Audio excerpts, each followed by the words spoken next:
Cooties. Do you remember that game we played when we were children? Girls had cooties, and if we boys weren't careful, we might catch them. Now, the girls always said it was the boys who had the cooties, but it was a scientific fact, according to my second grade friend Dean, that girls had the cooties, and we had to stay away from them. So we did. They would chase us on the playground, but we would run fast and climb the monkey bars and jump over the teeter-totters and hide in the bushes, all in order to escape getting the cooties. We certainly didn't want those. They must have been real because we had a cooties set at our house, and this is what they looked like when they were fully assembled. Who wants to catch those, right?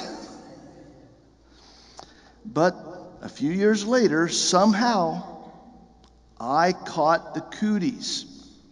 If only I had known about this spray, I might have been able to avoid that, but no one ever told me, so I caught the cooties. And it was weird because I didn't feel like running away from the girls anymore. In fact, in not too long a time afterwards, I began to chase the girls. And I eventually found one who couldn't run fast enough, so I married her and gave her the cooties.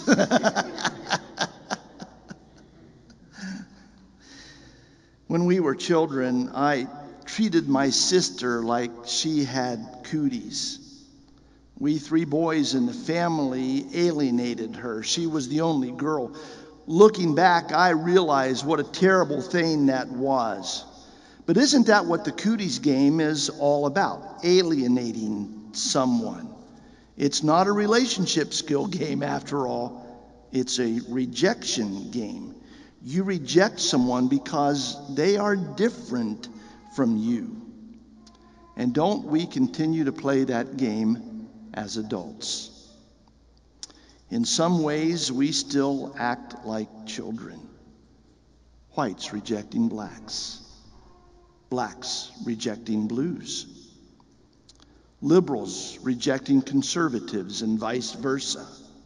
The wealthy rejecting the poor and the poor despising the wealthy. Muslims rejecting Jews and Jews rejecting Christians and Christians rejecting each other. In fact, nearly every group despises someone. The key to overcoming all of that hateful, spiteful rejection is the same as the cure for cooties. It's love. Love. That's our sermon word for this morning as we continue in this series, Wisdom in a Word. It's love. Our text this morning is 1 Corinthians 13, called the love chapter. Probably the second most well-known chapter in the Bible behind the 23rd Psalm. The Apostle Paul set that chapter up with these last words of chapter 12. Now I will show you the most excellent way.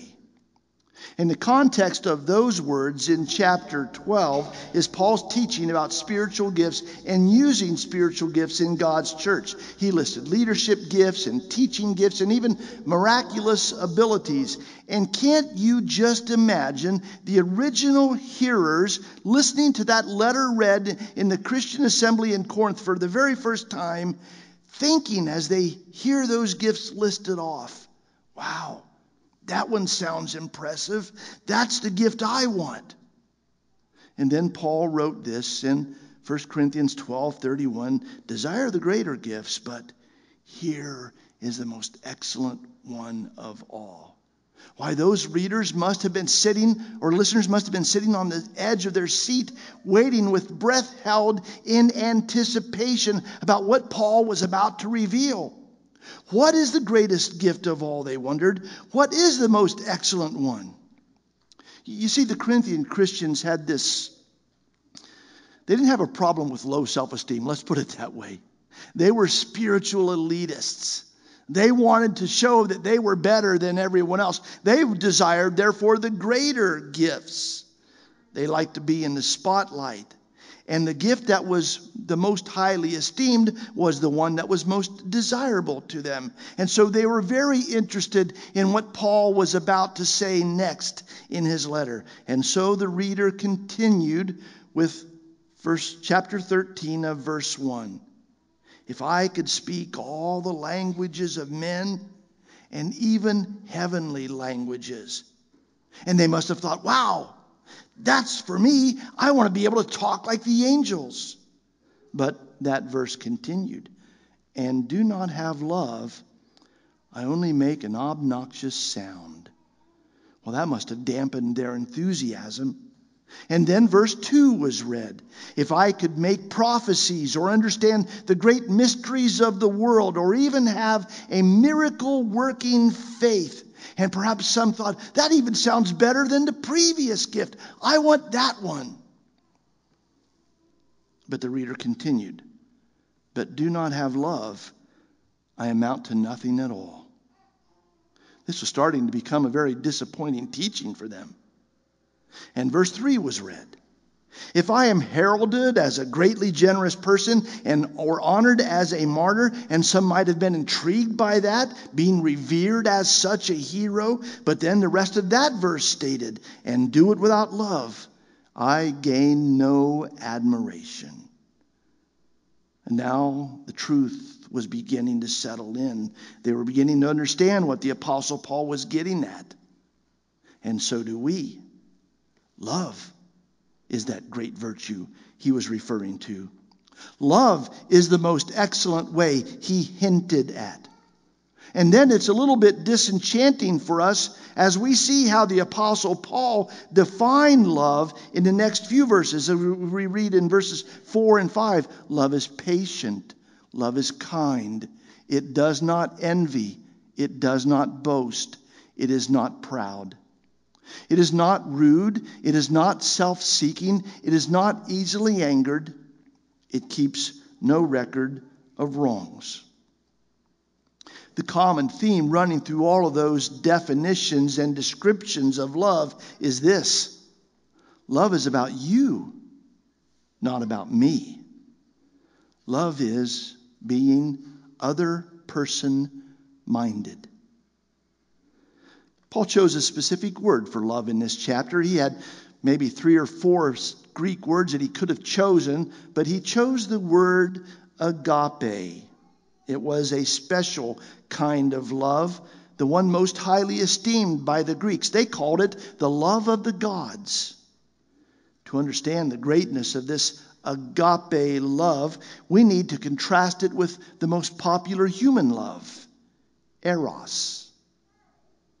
Eros is the love of passion. Eros is a strong emotional attachment with someone because that attachment thrills us. You see, Eros is really about me and how you make me feel. And so it is a self-focused love, which sees the other person as a means to an end. And that end is my satisfaction. Eros is self-serving. But agape, on the other hand, is about serving the person who is the object of my affection. Agape love is not self-focused, but rather self-sacrificial for the good of another. Agape is not about feelings, but about doing the right thing, that which is in the best interest of the person who is the object of my love. A good example of agape love is what happened in the Garden of Gethsemane. The night that Jesus was arrested, just before they were to come to take him away, he knew what lay ahead, 12 to 15 hours of torture and then a brutal death. And his heart was filled with feelings of anguish and fear and dread. So much so that he prayed, Father, if there be any other way, don't make me go through this. But then in love, he put his feelings aside. And he did that which was in the best interest of those who were the object of his love, you and me. And he concluded his prayer, but not my will, yours be done. And he recommitted himself to his mission. That's agape love. Agape love is patient instead of being demanding. It is kind instead of responding in kind.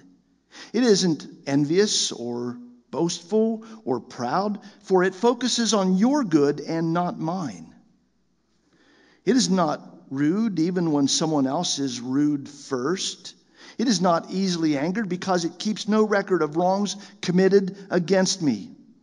It hates evil because someone is always victimized by evil. And it loves the truth because truth is good and good for us all. So after hearing all of this description, definition of the love that Paul said is the greatest, that which we should really aspire to, those original recipients of this letter must have thought, wow, love is hard. Yes, it is. But the best things in life often are.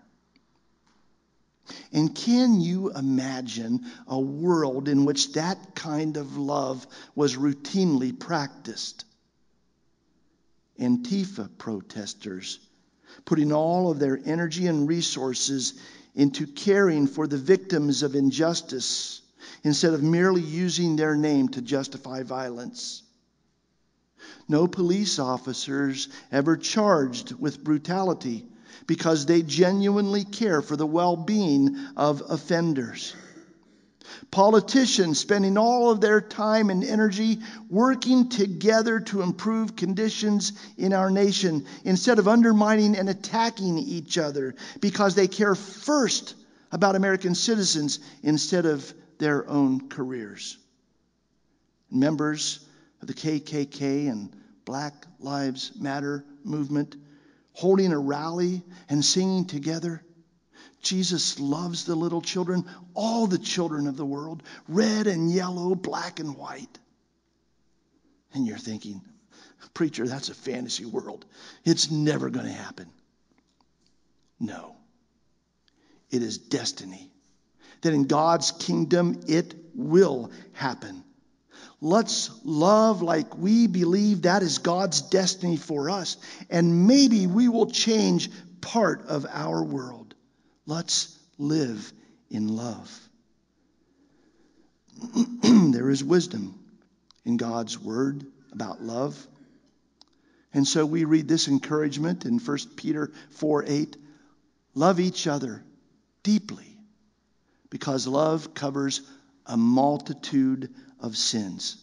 And we know that's true, don't we? Love covering a multitude of sins. Because all of our relationships are with people who have faults. They have bad manners and bad habits, and they use bad language, and they have bad attitudes. Those relationships are with our children and our spouses and our siblings and our friends.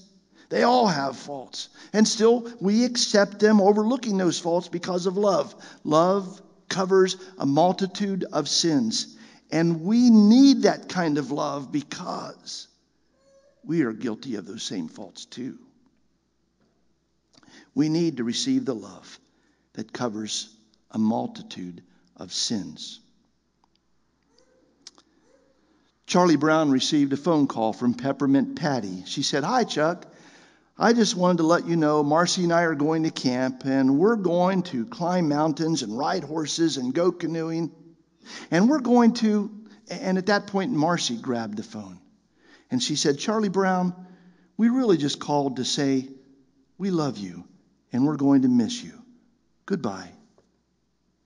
A big smile spread over Charlie Brown's face as he hung up. Linus asked him, "Who was that on the phone?"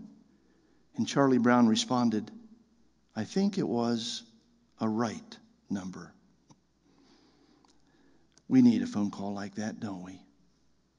And so do other people in our life. We all need to know that we are loved with that self-sacrificial kind of love.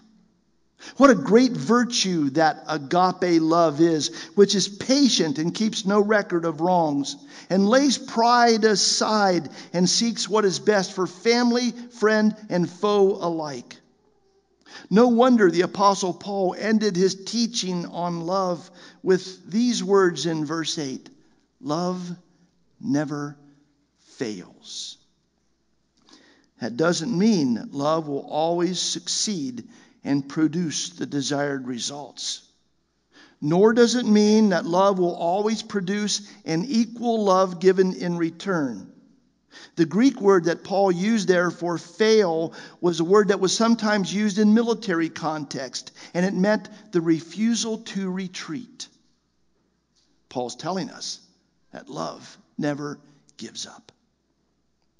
When the rich young ruler went to Christ for spiritual advice and thought the advice that Jesus had given him was too hard to follow, he walked away. But the story tells us that Jesus looked on him and loved him. Love never quits. That's Paul's message to us. Never stop loving. A few decades ago, Women's Day magazine carried the story of a Tennessee woman named Karen. Fact checkers since that time have been able to verify the main parts of the story. Karen's son Michael was 3 years old when it was discovered she was expecting a second child, a little girl. She taught Michael to sing to his little sister before she was born in hopes that that would create a bond for him. And so he did, singing to his mommy's stomach every night. When the baby was born in Morristown, Tennessee, there were complications. The baby had to be taken to St. Mary's Hospital in Knoxville. She struggled to live. After a few days, doctors told the family there was nothing else they could do and encouraged them to make preparations. Michael had been asking to see his new little sister. He wanted to sing to her in person. So doctors gave permission for him to visit the neonatal ICU unit. As he stood beside her bassinet, he began to sing. You are my sunshine, my only sunshine. As he continued singing, nurses noticed the little girl's heart rate began to stabilize. He continued the song. You'll never know, dear, how much I love you. And as he continued to sing, the baby's breathing became more easy. He finished the song and sang another, and then another. The little baby showed further signs of improvement. It appeared she was beginning to recover. And in fact, days later, she was doing so well, doctors scheduled her release from the hospital. Nurses called it the miracle of a brother's song. Karen called it the miracle of God's love. That Woman's Day magazine article ended with this line: never give up on the people you love. That's the Bible's message to us. Never fail to love, for love never fails. Let's live as examples of that kind of love. And I invite you this morning to experience a love for you that never fails. It's God's love. God has never given up in his love for you. No matter how far you may have drifted away from him, no matter how terrible the sin you might have committed, no matter how much you have ignored him, he still loves you and wants a relationship with you. And he holds that out as a gift for you this morning. If you've never received it, come and know his love and live in the love that he wills for us. Let's stand and sing together our closing song.